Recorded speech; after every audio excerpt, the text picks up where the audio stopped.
बच्चों बहुत स्वागत है आप लोगों का केमिस्ट्री क्लास में। मैं हूं आपका केमिस्ट्री टीचर सुनील यादव। बच्चों आज मैं एक नए वीडियो के साथ आपके साथ हूं। बच्चों आज की क्लास में मैंने आपके लिए जो टॉपिक लिया है वो टॉपिक है सतह रसायन। बच्चों मैंने आपके सामने आज जो टॉपिक लिया है वो टॉपिक सतह रसायन से लिया हुआ है। सतह रसायन में बच्चों आज मैंने आपके सामने सबसे पहला जो प्रश्न मैं आपके सामने लेने जा रहा हूं वो प्रश्न है अधिशोषण किसे कहते हैं। हम सबसे पहले जानने की कोशिश करेंगे बच्चों अधिशोषण क्या है। मैं आपको इसके लिए एक उदाहरण भी दूंगा और मैं आपको इसी टॉपिक में समझाने की कोशिश करूंगा कि अधिशोष और अधिशोषक क्या होते हैं। बच्चों इसके अलावा मैं आपको बताने का प्रयास करूंगा कि अधिशोषण वो कितने प्रकार का होता है और इन प्रकारों को भी मैं आपको समझाने का प्रयास करूंगा। तो बच्चों चलिए चलते हैं सबसे पहले हमारे आज के पहले टॉपिक पर अधिशोषण। तो आपको सबसे पहले अधिशोषण की जानकारी देना चाहूंगा।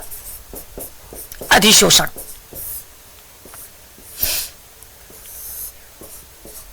बच्चों हम मान लेते हैं, माना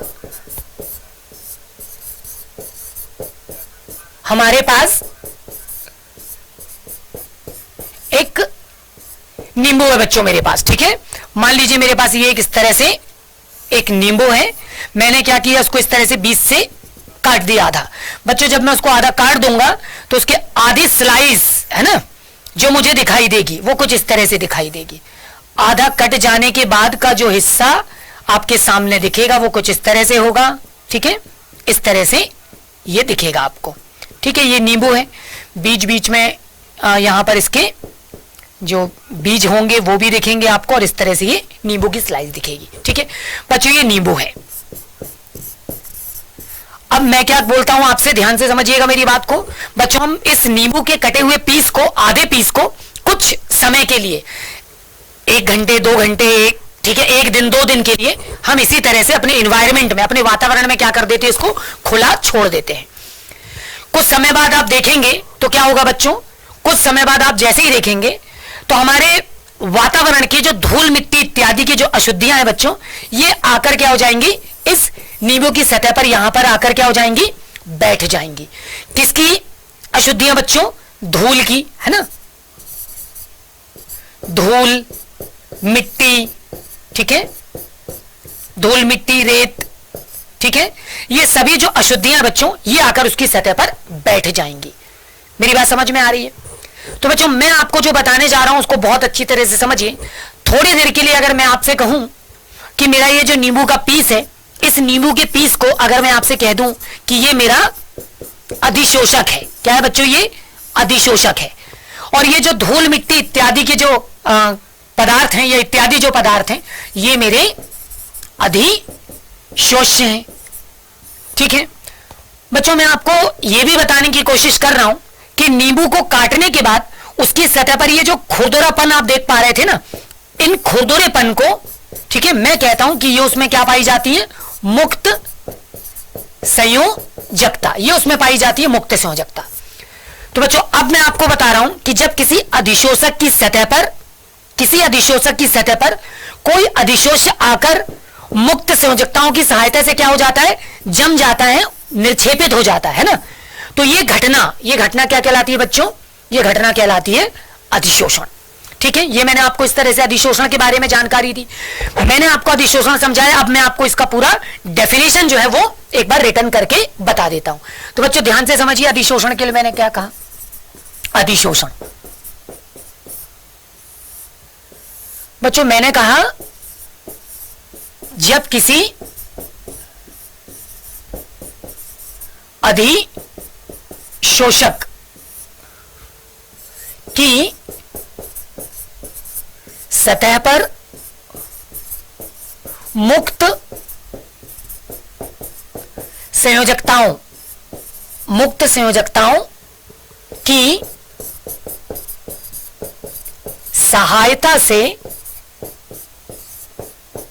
कोई अधिशोष्य पदार्थ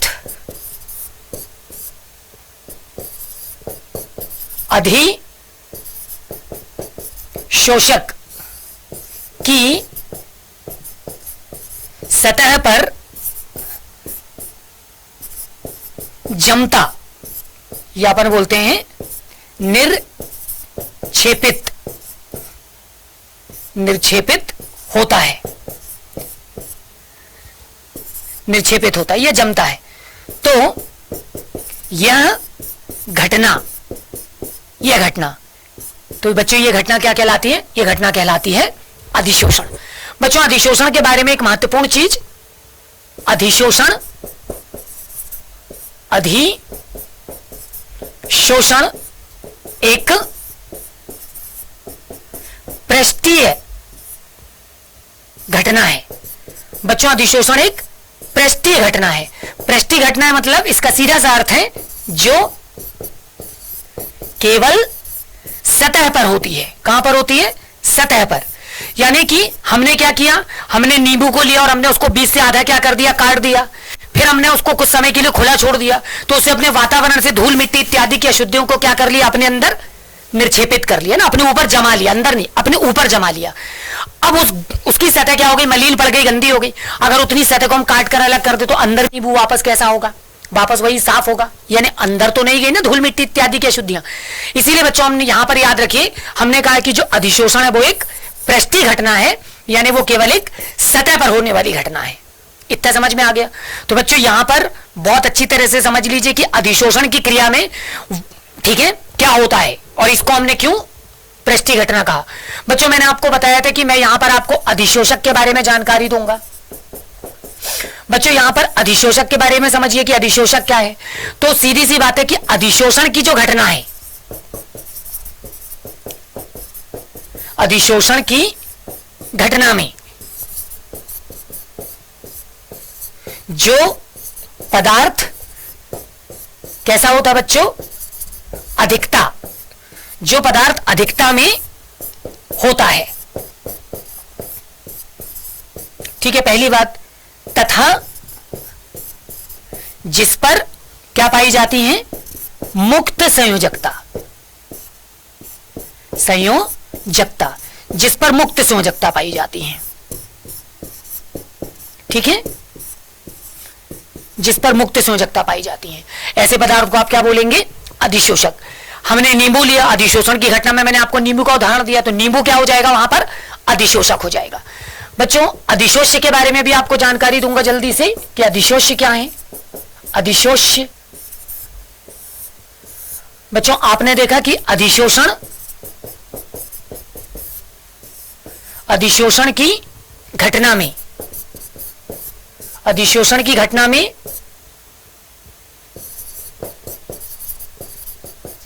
अधिशोषक की सतह पर, अधिशोषक की सतह पर जमने वाले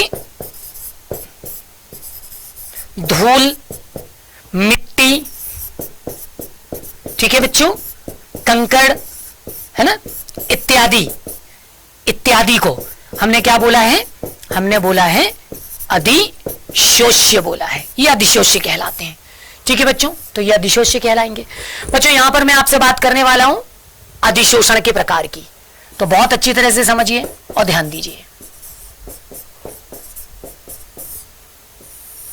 अधिशोषण के प्रकार, बच्चों बहुत अच्छी तरह से याद रखिए, अधिशोषण मुख्य रूप से दो प्रकार का होता है। बच्चों दो प्रकार के अधिशोषण में जो सबसे पहला अधिशोषण होता है वो होता है भौतिक अधिशोषण। सबसे पहला अधिशोषण है भौतिक अधिशोषण, ठीक है बच्चों। सबसे महत्वपूर्ण चीज दूसरा हमारे पास होता है रासायनिक अधिशोषण। रासायनिक अधिशोषण, हमारे पास दो तरह के अधिशोषण होते हैं, एक तो भौतिक और दूसरा रासायनिक। बच्चों यहां पर महत्वपूर्ण चीज हम ये भी प्रयास करेंगे समझने का कि भौतिक अधिशोषण हम किसे बोलेंगे, या भौतिक अधिशोषण जो है वो क्या होता है, भौतिक अधिशोषण क्या होता है, और हम समझने की कोशिश करेंगे कि रासायनिक अधिशोषण क्या होता है। तो बहुत अच्छी तरह से इस प्रश्न को भी हम समझ लेते हैं। बच्चों देखिए जल्दी से मैं आपको भौतिक अधिशोषण की जानकारी दे देता हूं। भौतिक अधिशोषण,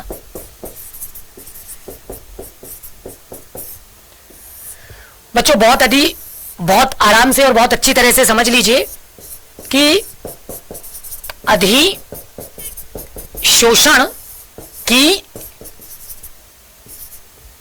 अधिशोषण की घटना में जब अधिशोष्य एवं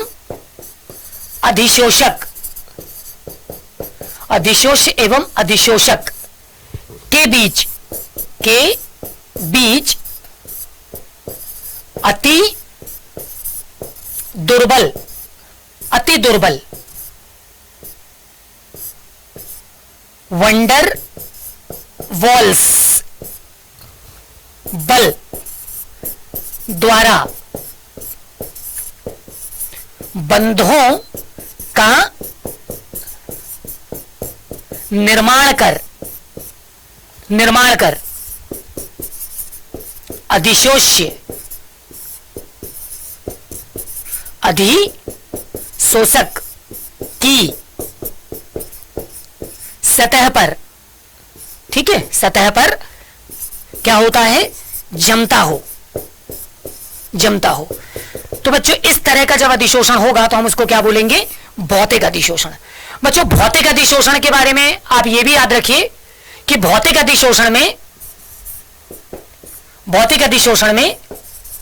अधिशोषक सतह से, भौतिक अधिशोषण में अधिशोषक सतह से सरल विधियों द्वारा अधिशोष्य को हटाया जा सकता है। ठीक है बच्चों, ये भी आप बहुत अच्छी तरह से याद रखिए कि ये एक महत्वपूर्ण चीज है कि अगर भौतिक अधिशोषण है तो अधिशोषक की सतह से सरल विधियों द्वारा ही आप अधिशोष्य को क्या कर सकते हैं, हटा सकते हैं। और ये एक और घटना घटित हो जाएगी, इस घटना को हम बोलेंगे विशोषण, इसको हम बोलेंगे विशोषण। ठीक है, ये विशोषण के नाम से भी जानी जाएगी। बच्चों रासायनिक अधिशोषण भी आपके सामने जल्दी से रख देता हूं। रासायनिक अधिशोषण, बच्चों भौतिक अधिशोषण में जैसा कि आपने देखा तो बिल्कुल उसका अपोजिट रासायनिक अधिशोषण में होगा। रासायनिक अधिशोषण में जानिए कि रासायनिक अधिशोषण में अधिशोषक एवं अधिशोष्य, ठीक है, अधिशोषण एवं अधिशोष्य के बीच यहां पर बनेंगे बच्चों प्रबल रासायनिक, ठीक है, यहां पर प्रबल रासायनिक बंध बनेंगे। ठीक है, और एक बार अगर अधिशोषण हो जाएगा तो फिर हम इस अधिशोषण को साधारण विधियों द्वारा क्या नहीं कर पाएंगे, रिमूव नहीं कर पाएंगे। उदाहरण के तौर पर अगर मैं आपसे बोल दूं कि जब आप सिल्वर धातु को आप बाजार से खरीद कर लाते हैं ना ज्वेलरी के रूप में, तो हम देखते हैं कि वो बहुत ज्यादा शाइनी होती है, चमकदार होती है।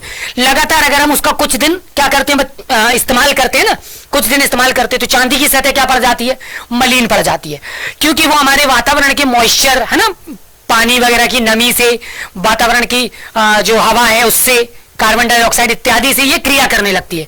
और बच्चों इसकी सतह पर ऑक्साइड की Ag2O की एक परत जमने लगती है, और ये परत क्या होती है, धीरे धीरे मलिन दिखने लगती है। ठीक है, ये गंदी सी दिखने लगती है और वो चांदी की सतह पर जमती रहती। तो बच्चों ये भी एक तरह का अधिशोषण है और ये रासायनिक अधिशोषण है। हम साधारण विधि द्वारा हम चांदी को वापस उतना ही चमकदार नहीं बना सकते। इसको चमकदार बनाने के लिए हमको तेजाब की आवश्यकता पड़ेगी, उसको तेजाब से साफ करना पड़ेगा, तब जाकर हम इसको वापस उतना ही चमकदार बना पाएंगे। यानी बच्चों समझने वाली बात यह हुई कि भौतिक अधिशोषण में अधिशोष्य और अधिशोषक के बीच में जब अधिशोषण होगा तो वहां पर मुक्त संयोजकताओं के द्वारा दोनों के बीच में जो संबंध स्थापित होगा वो अति दुर्बल वंडरबॉल आकर्षण के बल होंगे, और यही वजह कि भौतिक अधिशोषण को साधारण विधियों द्वारा ही आप अलग कर सकते हो। यह घटना विशोषण भी कहलाएगी। जबकि रासायनिक अधिशोषण में क्या होगा, अधिशोषक और अधिशोष्य के बीच में मुक्त संयोजकताओं के द्वारा प्रबल रासायनिक बंध स्थापित हो जाएंगे। एक बार अगर अधिशोषक की सतह पर अधिशोष्य आकर निक्षेपित हो गया है तो फिर साधारण विधियों द्वारा आप उनको आसानी से अलग नहीं कर पाएंगे। तो बच्चों इसी तरह के और भी कुछ महत्वपूर्ण प्रश्नों के साथ आपसे पुनः मुलाकात होगी। तब तक अपना ख्याल रखिए।